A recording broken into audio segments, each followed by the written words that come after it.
Welcome to another episode of Biomedical Science and Beyond, the podcast where we explore the global impact of biomedical sciences, career opportunities, and the role of biomedical sciences, not just in healthcare, but also in the future of healthcare. Today's special guest is particularly exciting because we are bridging the Atlantic, exploring the global aspects of biomedical sciences. Joining me, Mia Edgerton-Fulton, the co-founder of Scholarly Scouts and the PhD candidate in biomedical sciences. Mia specializes in research on diabetes, stroke, and dementia, focusing on neuroprotective therapies. She's not only making a difference in the lab, but also she's helping mentoring the next generation of scholars through her organization, Scholarly Scouts. In this episode, we'll dive deep into her fascinating work, her global perspective on biomedical sciences, and the future trends that are changing the way we understand and treat diseases. So whether you're a student, professional, or just curious about the world of biomedical science, stay tuned for an insightful conversation.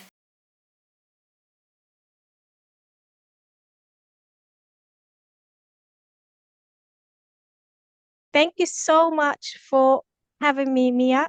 Not you, you being a guest. No, you having me because this lady is amazing. She's inspirational.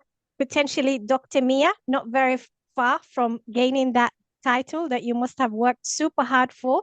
Thank you so much for giving us your time, and you'll be sharing your inspirational journey.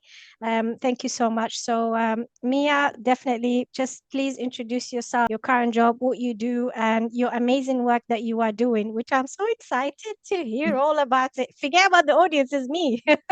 Welcome. Absolutely. So, hello everyone. First, I'm happy to say that it's such an honor to be here to share my story with you guys. So, my name is Mia Edgerton-Fulton, and currently I am pursuing my PhD in biomedical science at the Medical University of South Carolina.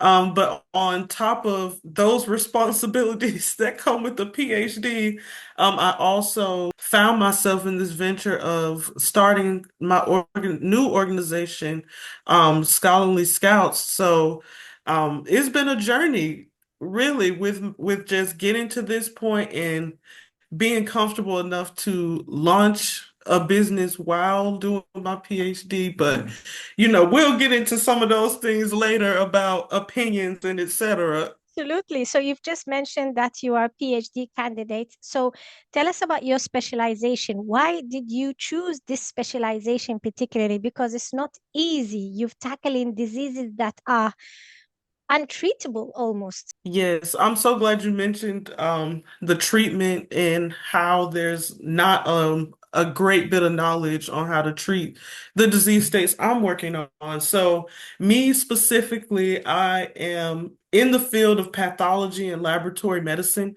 but leaning more towards the neuropathology side. So, basically, I am investigating how comorbidities such as diabetes and stroke, how they're impacting cognitive outcomes along the way, because it is known that in Alzheimer's disease specifically, we have this initiation of where blood flow is decreasing. So the blood in your brain is not circulating properly. And this is one of the early signs that come before developing into dementia. So we really look finally at how the blood circulation is changing just when diabetes and stroke come even before the dementia. So I really love working with these type of models.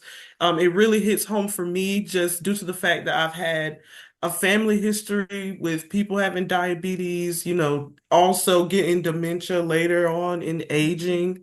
So this really hits home for me. A lot of people that look like me and in different marginalized communities, they don't have access to this kind of knowledge. Like they don't see, they'll just think, oh, my family member developed dementia, but it's more than that, especially if the person was diabetic or something like that before. But now my biggest goal is really to become an independent investigator in the biopharma setting. So to reach that goal in my training, I've been working with a drug that's going through the FDA pipeline right now for stroke specifically.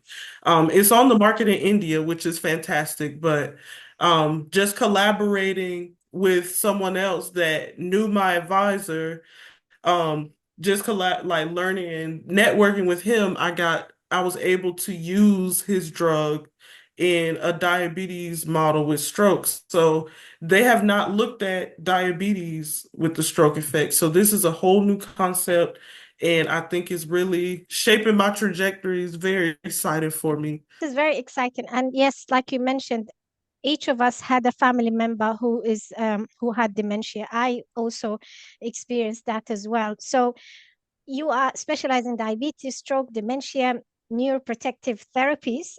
Wow, these are titles are amazing. So now you showed us passion in that. What is your educational credentials? Because if the audience, especially students, they always think biomedical science restricted to lab, and I was one of them. So what's your education? How did you land on that? Yes, so I started, for one, I always had this love for science, but we talked about this before, but my first goal was, oh, I'm gonna become a medical doctor, just absolutely because that's the only thing I was exposed to, coming from my background. There were no scientists, people were not talking about medical research or anything of that nature. So what really shifted my paradigm was attending Savannah State University for my undergraduate degree.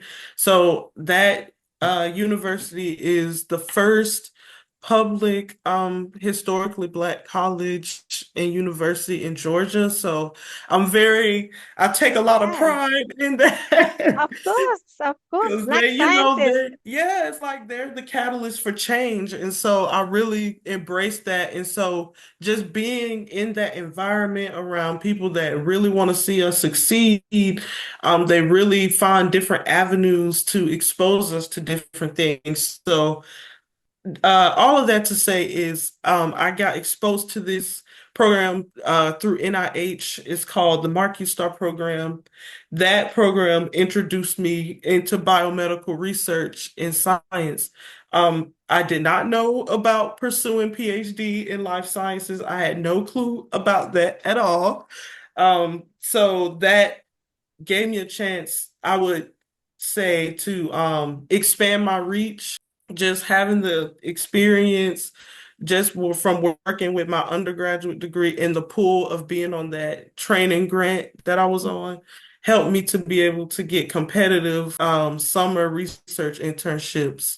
So that really really inspired my work that I'm doing now. But needless to say that just a lot of what is the word I'm looking for? People get misconstrued about thinking, oh, if I want to do a PhD, I have to get a master's in order to do that. Yeah, yes. But that's a myth. Yes, I Um, failed to apply for PhDs myself in when I finished my master's in biomedical science, and I didn't have no lab experience either. I always wanted to be a doctor, which we all had through that. And by the way, guys, we had a podcast as well together on her platform, which is going to be on her YouTube channel.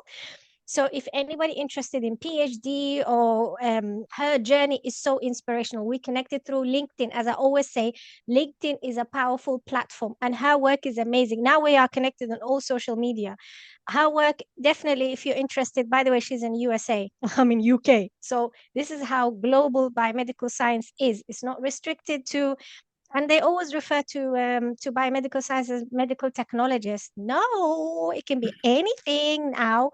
So she's a proof of how global biomedical sciences can be. I'm actually learning from her. She thinks she's learning from me. It's the other way around. So her uh, work as well, not keeping it to herself, which this will be my next question. What led you to create the initiative or the organization which has an amazing impact?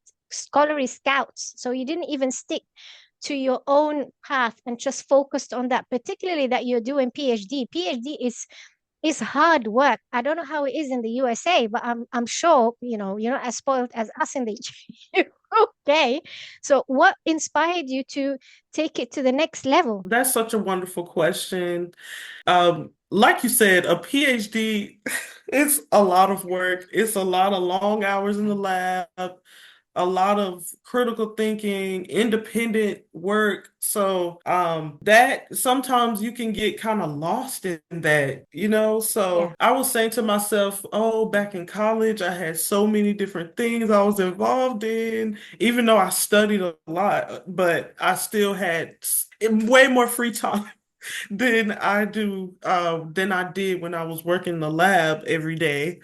So what really inspired me to go ahead and start Scholar Scouts, for one, I wanted to think about something outside of just being in my PhD program. It's like, I feel like I can make an impact in a different way. Like I can still do the science, which takes time to build, yeah, and also get, just put myself out there yeah, and try, because I sat back and realized I'm like, I do have a lot of experience with mentoring students. Like I've been mentoring students for at least since college, undergrad. wow. So it's been a minute, but I said, okay, it's time to put a brand to it. It's time to market myself for my skills. So what really just inspired me to the mission of Scholarly Scouts Mm. was my background with, like I said, no access to research experiences, not knowing the different routes you can take, not being aware that you can, as long as you have the experience and the things to make a strong application, it's Yes. very possible to skip and go straight to a PhD. So I wanted people to know that.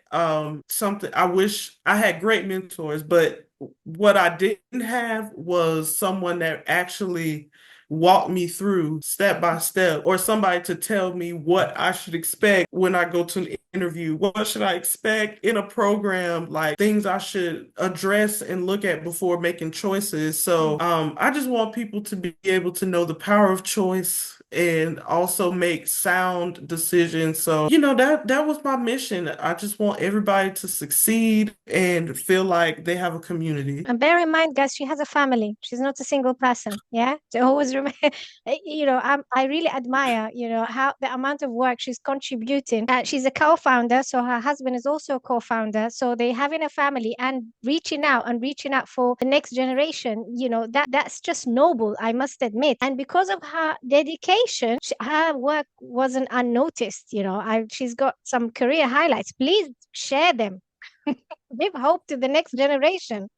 Absolutely. Well, I would say multiple highlights I've had throughout this journey is getting a lot of presentation awards along the way and being chosen to as keynote speakers and things. So it definitely made me start embracing the skills that I have, and not, I guess I'll say in lay terms, downplay your accomplishments.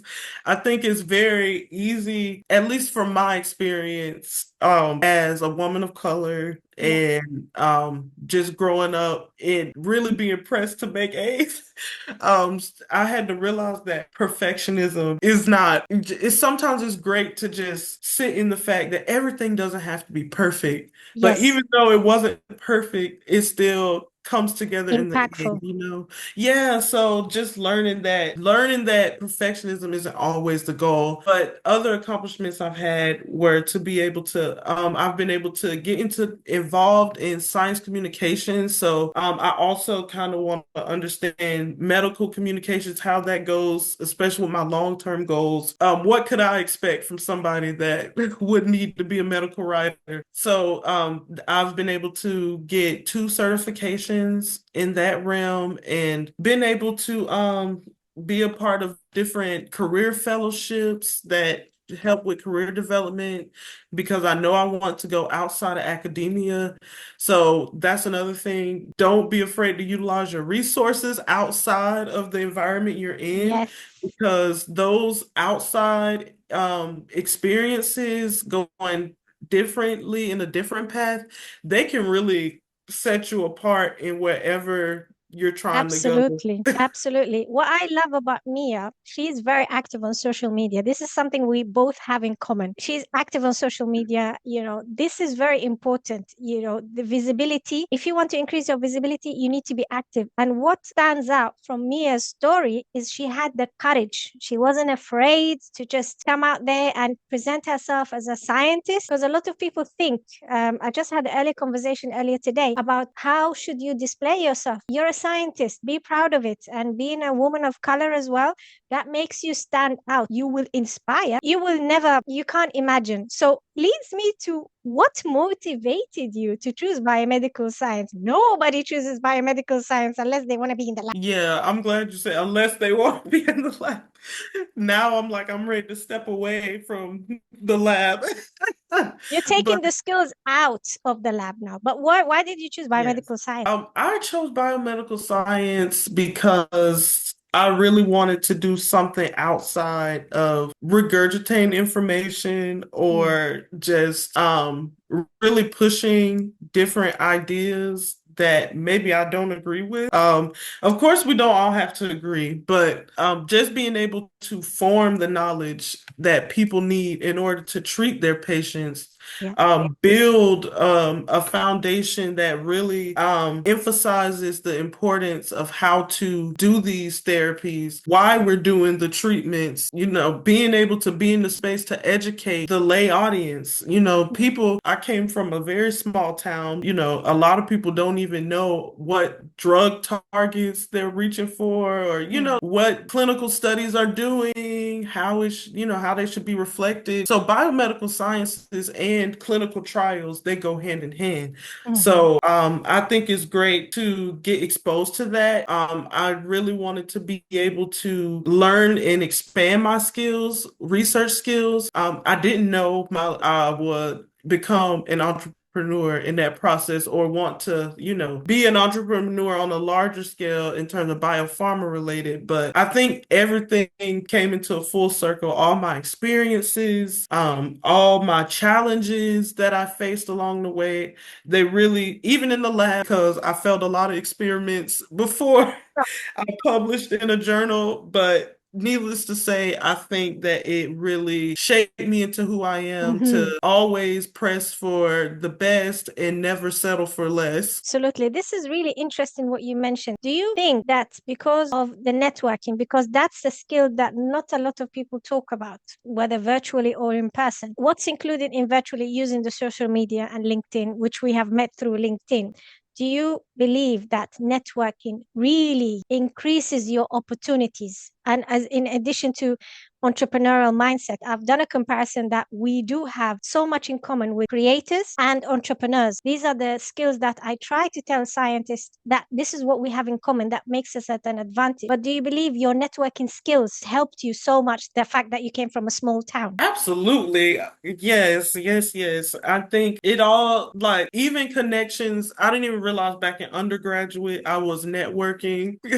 We don't look, when you're in college, like back in 2016, we weren't really saying networking. We were Yeah. just, but I put myself out there Mm, because I just, in different areas, whether it's inside or outside of your field, like yeah. fundraising and dealing with alumni is so outside of working Yeah. in the lab, but you just, like, you are communicating with people that are willing to give, their Yes. investors, and you find out later in life and they're like, oh yeah, I remember her from. Yes. So you just never 100%. know how it can come around. So that's why I say it's always great to make a first impression because they're lasting impressions and you don't have to be someone you're not. Yes. So it's even when you're networking and Yeah. if somebody, sometimes you don't gel with everyone. Somebody Correct. want to pursue the connection further or it's all part of the game. I would say like win some, you lose some, Yeah. but as long as you come with authenticity and being genuine and true to yourself, your vision, your values, that's all that matters. You will attract the right connections when you be genuine and put out the energy that really represents yourself. 100%. Thank you for saying that. You won't gel with everybody. And I had that experience myself, especially if you go to different events. people who are not used to scientists being there. There's a great book that I read, The Magic of Thinking Big, and it does say that you should be networking with all industries, not just the same industry. And yeah, some people might think, oh, you're a scientist, what are you doing in this event, for example? So you won't gel with everybody. I'm glad that you mentioned that. And this is where your authenticity comes into place, because when I first started my newsletter 2 years ago, I was like, what should I write? Because being a biomedical scientist, especially in the UK, it's very, very thick. Please don't judge me on this, but this is what was my experience and observation. And I'm sure you've experienced that as well. So thank you for mentioning that, being yourself, being authentic, the importance of networking, having the courage, all of these, they come into place. So, and I'm sure you've had loads of difficulties and hurdles. That leads us to the next question. Do you have any regrets? Or rephrasing it, is there anything that you wish you would have done it differently, looking back? Yes, for sure.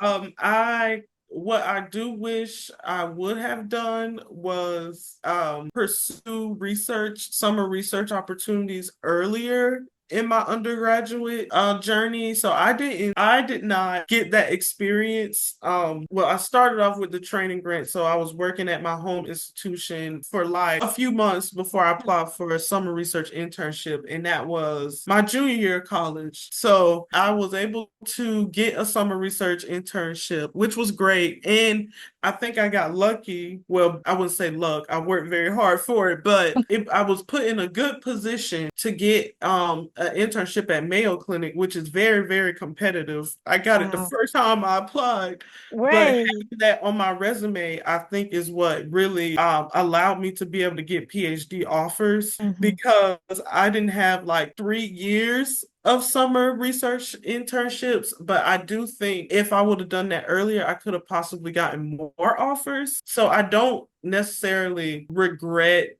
I feel like I did enough to get in, but do I wish I could have had more options? Absolutely. Of So, course, the more the merrier, as they say. And thank you for, mentioning the importance of experience. Yeah, I can relate to that. I did not have lab experience. There wasn't, like you said, there wasn't enough information out there for scientists, or if you want to get into science. My degree was in biochemistry. I didn't know what to do with it. And then I was trying to decide between pharmacy and biomedical science, and I was confused.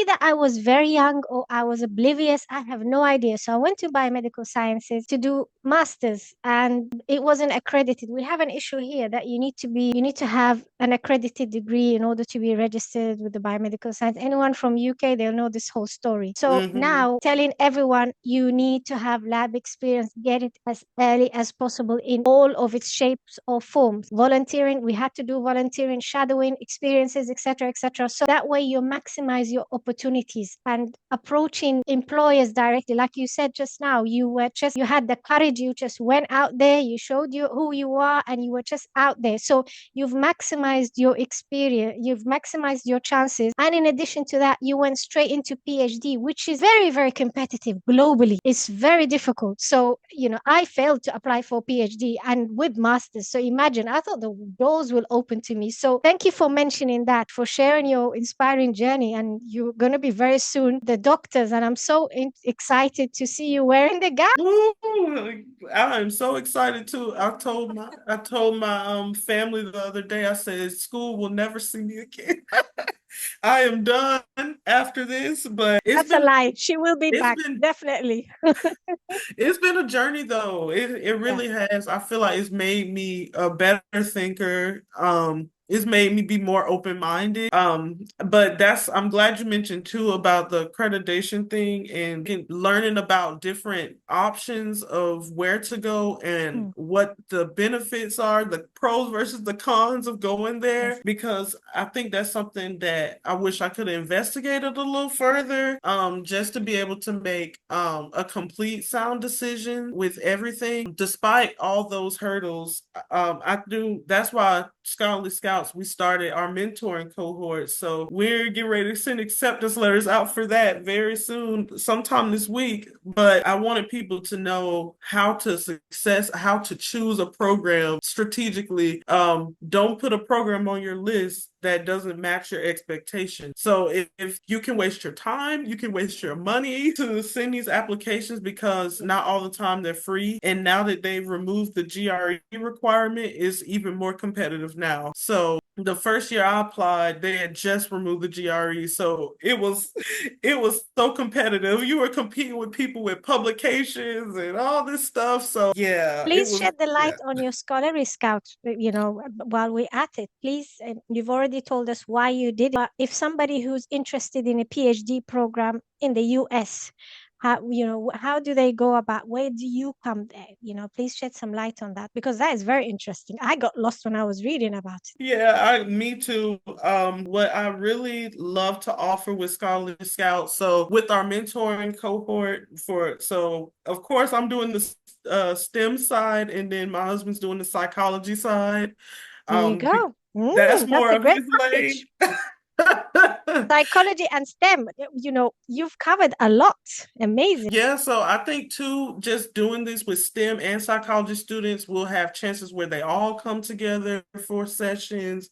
But I think it's good because a lot of times in STEM is very open-mindedness about the intersection between psychology and biomedical research is not really addressed, especially when it comes to what I'm doing with looking at cognition, Mhm. dementia related Mhm. outcomes. Like, in psychology, there can be ways that can strengthen your Mhm. argument about your therapy or whatever it may be. But I think it's good for the students to be able to exchange and expand their network outside of STEM because psychology is still a form of science, I would say. Of course. And I'll But be sharing all the links under this video, by the way, guys. So please reach out, check it out. It's extensive. There's so much information out there. This is like a golden mine, I must say. The amount of support you offering people, that's just, unbelievable. And thank you for creating that space. And on top of that, she's doing all the marketing and everything and being active on social media, being a mother. So that's great. So that leads me to the next question. Where do you see the future of biomedical science? Because everyone's thinking it's all doom and gloom. doom and gloom. So when it comes to the future, I think a lot of things, perspectives will change. One of the things that is starting to get more involved in biomedical science is the AI, artificial intelligence. So, who knows how people will incorporate AI into their studies or whatnot. Yeah. But I do think is going to bring out people who are willing to do something different. Hmm. People who are willing to expand outside of the norm of what the research says. Hmm. The generation that we have coming now, I mean, I'm not that, oh, I'm in my 20s, but Still young.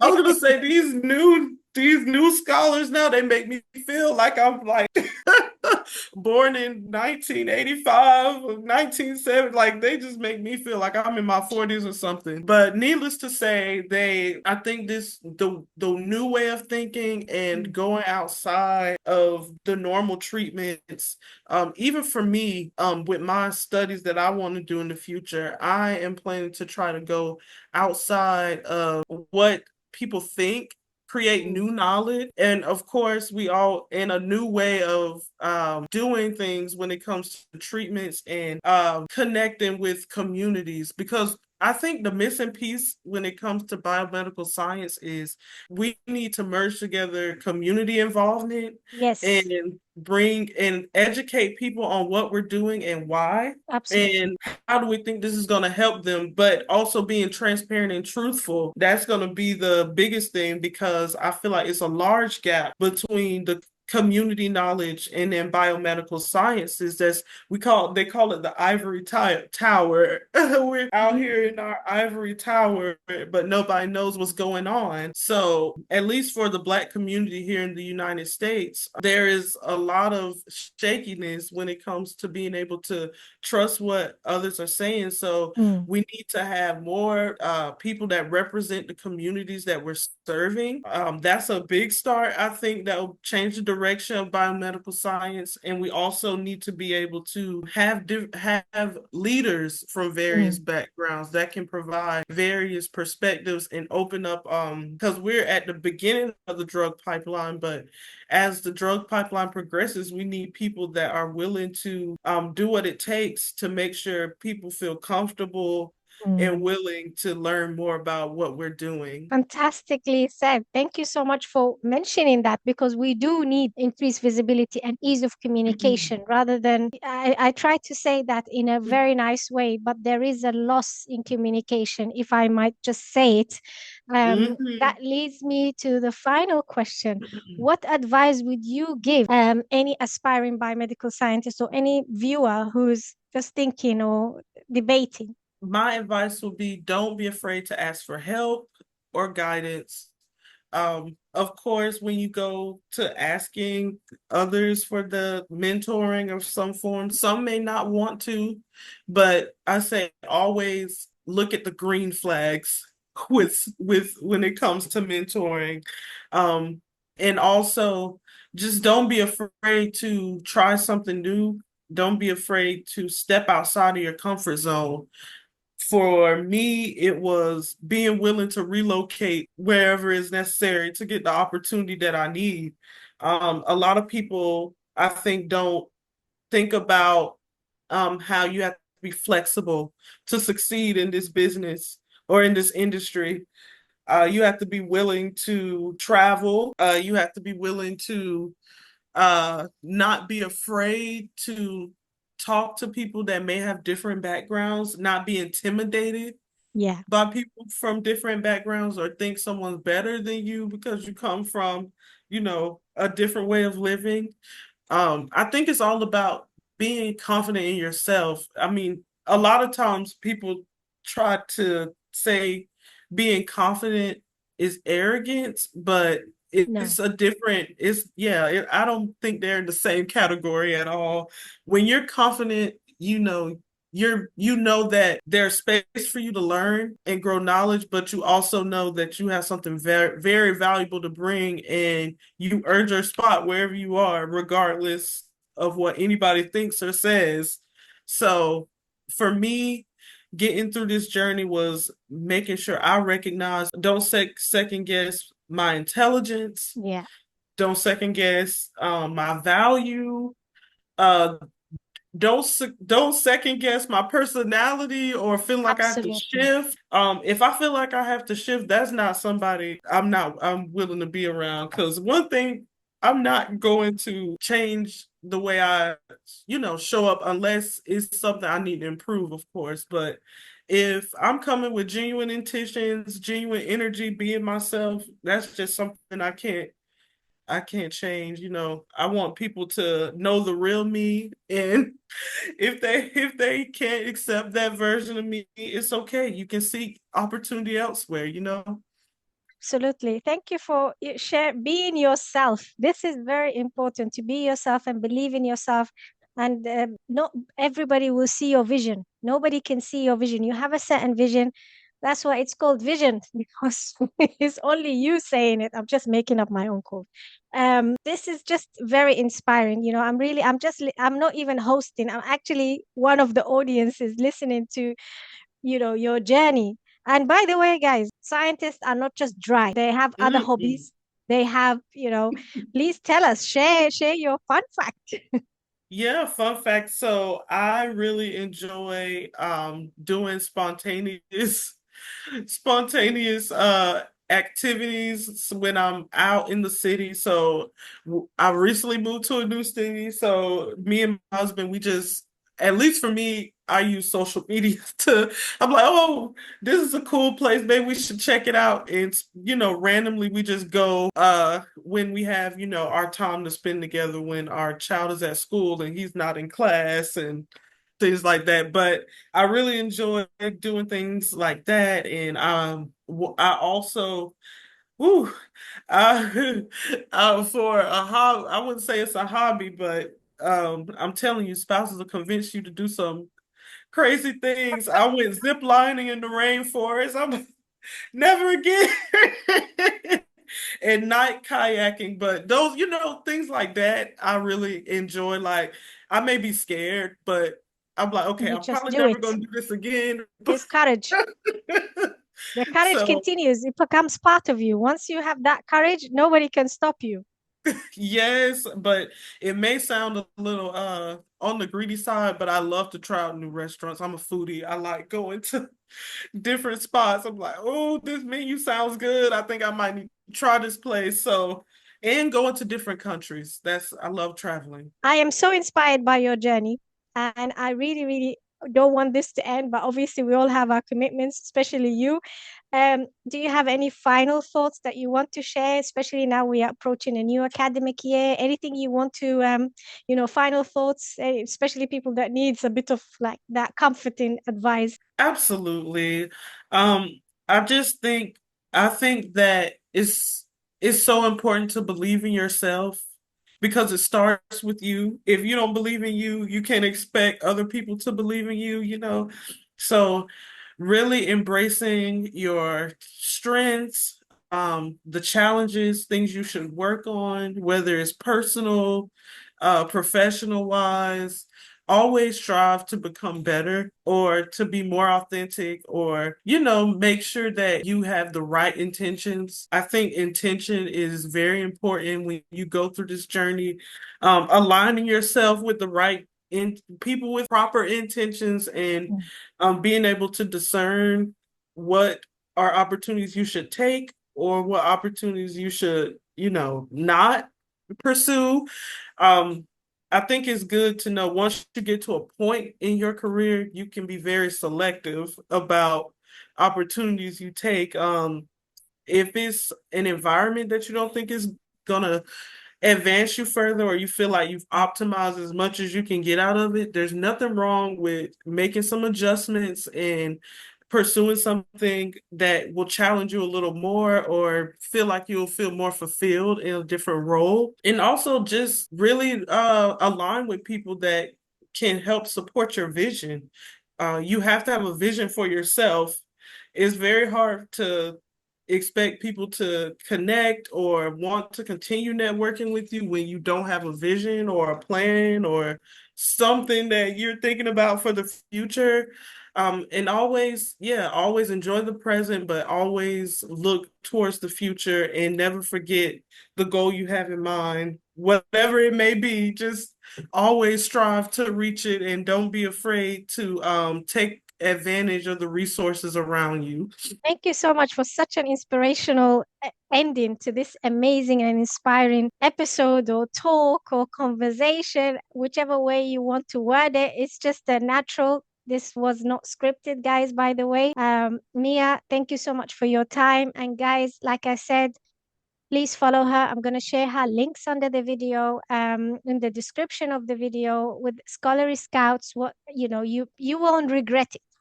That's for sure. And I understand your busy schedule. Thank you very much for sharing your journey. And there will be more discussions that we will be having in the future once she's done with her PhD, because she's got an amazing findings. And I really wish you all the best. And thank you so much for your time. And I wish you all the success in your new journey, particularly the ending now towards the end of your PhD. Wow, that must be just like wow, the final push. A sigh of relief. Absolutely. And we're going to be sharing your journey after graduating. So there will be updates. Anyone we have here on this platform, we share their journeys before, after, during, because biomedical science is an amazing career when you use it correctly. And Mia is a proof of that. Thank you so much for having me. I really appreciate the connection we've built, the rapport.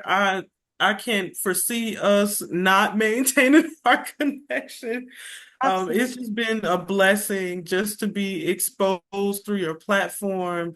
I really am inspired by, the work you put in to build your following.